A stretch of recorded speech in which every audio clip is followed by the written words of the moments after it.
मागील लेक्चरमध्ये आपण पहिल्या प्रकरणामध्ये सूक्ष्म अर्थशास्त्र म्हणजे काय, सूक्ष्म अर्थशास्त्राचा अर्थ, स्वरूप व व्याप्ती या घटकांचा अभ्यास केलेला आहे. थोडक्यात सूक्ष्म अर्थशास्त्र म्हणजे काय? सूक्ष्म अर्थशास्त्र हा विशिष्ट व्यवसाय संस्था, विशिष्ट कुटुंब, वैयक्तिक किमती, वेतन, उत्पन्न, वैयक्तिक उद्योग, विशिष्ट वस्तू यांचा अभ्यास होय. थोडक्यात सूक्ष्म अर्थशास्त्रामध्ये एक व्यक्ती, एक कुटुंब, एक व्यवसाय संस्था या घटकांचा अभ्यास केलेला आहे. तर तुम्हाला सूक्ष्म अर्थशास्त्राचे स्वरूप काय आहे व कसे आहे हे समजलेले आहेत. तर आज आपण मूलभूत आर्थिक प्रश्न काय आहे या घटकाचा अभ्यास करणार आहोत. तर थोडक्यात प्रास्ताविक. मानवाच्या गरजा अमर्याद आहे, परंतु त्या गरजा पूर्ण करण्यासाठी असलेली भूमी, नैसर्गिक साधनसामग्री, कच्चा माल, भांडवली साधने वगैरे उत्पादन साधनसामग्री दुर्मिळ व मर्यादित आहे. ज्या उत्पादन साधनसामग्रीच्या साहाय्याने वस्तू व सेवांचे उत्पादन केले जाते ती साधनसामग्री मर्यादित असल्याने मानवी गरजा पूर्ण करणाऱ्या वस्तू व सेवा मर्यादित आहेत. मर्यादित साधनसामग्रीचा प्रश्न हा व्यक्तीपुरताच मर्यादित नाही, तर एकूण समाजाच्या दृष्टीने तो महत्त्वाचा आहे. दुर्मिळ साधनसामग्रीचा महत्तम समाधान मिळविण्याच्या दृष्टीने कसा वापर केला जातो यालाच सर्वसामान्यपणे आर्थिक प्रश्न असे म्हणतात. तर आपण मूलभूत आर्थिक प्रश्न म्हणजे काय हे बघूया. अर्थशास्त्र हे अमर्यादित गरजा आणि मर्यादित परंतु पर्यायी उपयोगाची साधनसामग्री यांच्याशी संबंधित मानवी वर्तनाचा अभ्यास करणारे शास्त्र आहे. थोडक्यात दुर्मिळ साधनसामग्रीचा वापर व वाटणी अशा प्रकारे झाली पाहिजे की त्यामुळे समाधान महत्तम करणे शक्य होईल. मर्यादित साधनसामग्रीच्या साहाय्याने गरजेच्या मानाने कमी प्रमाणात वस्तू उत्पादित होत असल्याने समाजातील लोकांमध्ये त्या उत्पन्नाची वाटणी कशी करावी हे ठरवावे लागते. पुढे अर्थव्यवस्थेपुढील मूलभूत आर्थिक प्रश्न कोणत्या प्रकारचे आहेत ते आपण बघणार आहोत.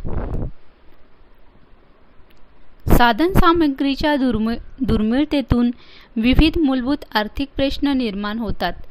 मानवी गरजा पूर्ण करण्यासाठी आवश्यक असलेली साधनसामग्री मर्यादित असते, तेव्हा अशा साधनसामग्रीच्या दुर्मिळतेतून निर्माण होणाऱ्या प्रश्नास आर्थिक प्रश्न असे म्हणतात. या प्रश्नांची प्रत्येक अर्थव्यवस्थेला सोडवणूक करावी लागते. या मूलभूत आर्थिक प्रश्नांनाच अर्थव्यवस्थेपुढील मध्यवर्ती प्रश्न असेही म्हणतात. या मूलभूत आर्थिक प्रश्नांचे स्पष्टीकरण पुढील प्रमाणे देता येईल. पहिला घटक, कोणत्या वस्तूचे उत्पादन करावे. कोणत्या वस्तूचे व किती प्रमाणात उत्पादन करावे हा अर्थव्यवस्थेपुढील महत्त्वाचा मूलभूत आर्थिक प्रश्न आहे. साधनसामग्री मर्यादित असल्याने त्या साधनसामग्रीच्या साहाय्याने कोणत्या वस्तूचे व किती प्रमाणात उत्पादन करावे हे ठरवावे लागते. उदाहरणार्थ, युद्धोपयोगी साहित्याचे उत्पादन करावे की लोकांच्या उपभोगाच्या वस्तूचे उत्पादन करावे याची निवड करण्याबरोबरच समाजाला शेकडो वस्तूंमधील आवश्यक वस्तूंची निवड करून त्या वस्तूंच्या उत्पादनाकडे साधनसामग्री वळवावी लागते. जीवनावश्यक वस्तूंचे उत्पादन करावे की चैनीच्या वस्तूंचे उत्पादन करावे हे ठरविण्याचा प्रश्न भारतीय अर्थव्यवस्थेच्या बाबतीत महत्त्वाचा आहे. समाजाला रेडिओ, सायकल, मोटार, मालट्रक, गहू, ज्वारी, तांदूळ अशा लाखो वस्तूंबाबत कोणत्या वस्तूंचे उत्पादन करावे हे ठरवावे लागते.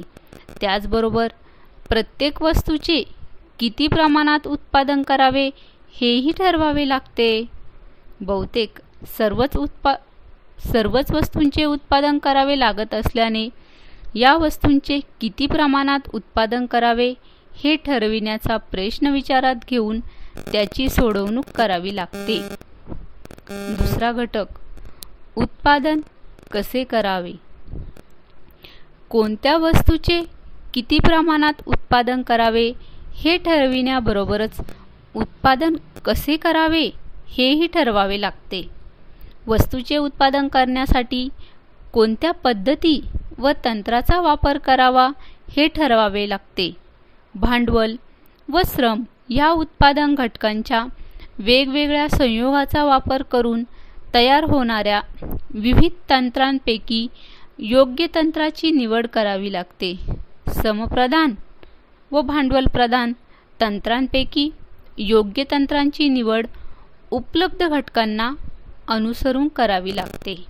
उदाहरणार्थ, कापडाचे उत्पादन हातमाग किंवा शक्तिमाग किंवा आधुनिक कापड गिरण्यात वापरण्यात येणाऱ्या स्वयंचलित मागाच्या साहाय्याने करता येते.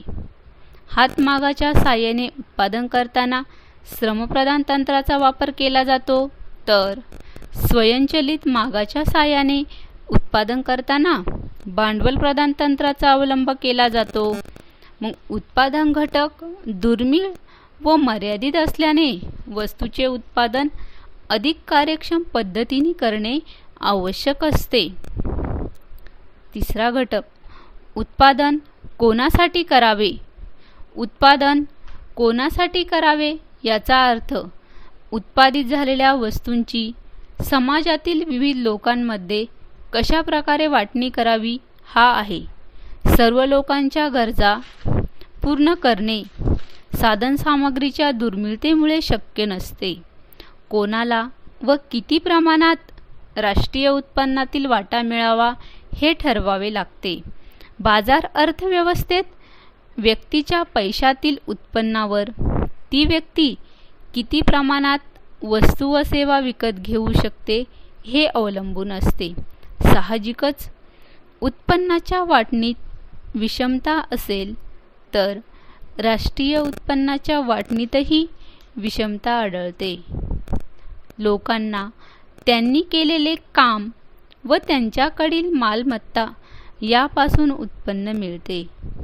राष्ट्रीय उत्पन्नाची कशा प्रकारे वाटणी केली जाते हा अर्थशास्त्र व राज्यशास्त्राच्या क्षेत्रातील ज्वलंत विषय आहे. चौथा घटक, साधनसामग्रीचा पूर्णपणे वापर केला जातो का. तर साधनसामग्री दुर्मिळ व मर्यादित असल्याने तिचा पूर्णपणे वापर केला जाणे आवश्यक असते.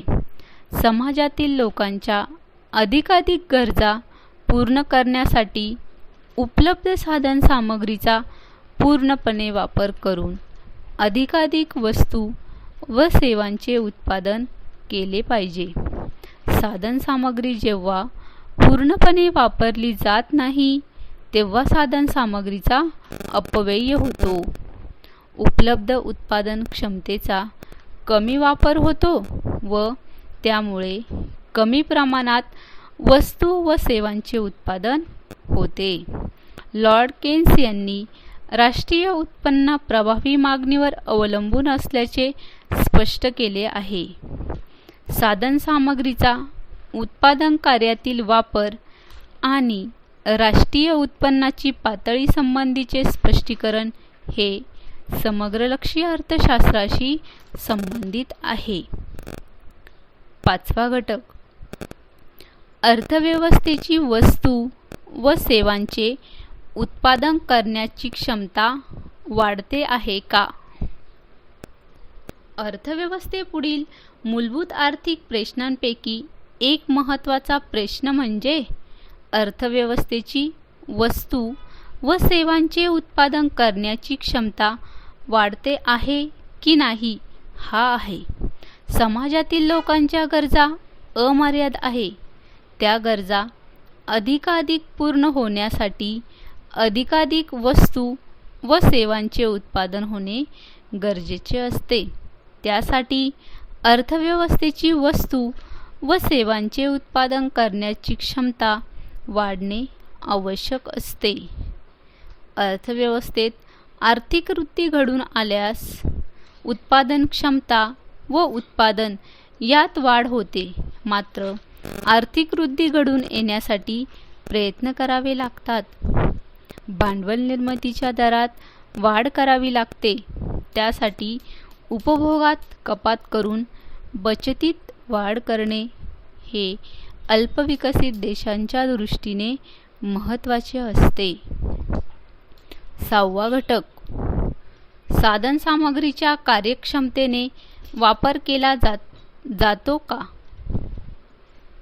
साधनसामग्रीचा पूर्णपणे वापर केला जाणे जसे महत्त्वाचे आहे तसेच उत्पादन साधनसामग्री अधिकाधिक कार्यक्षमपणे वापरली जाणेही महत्त्वाचे आहे.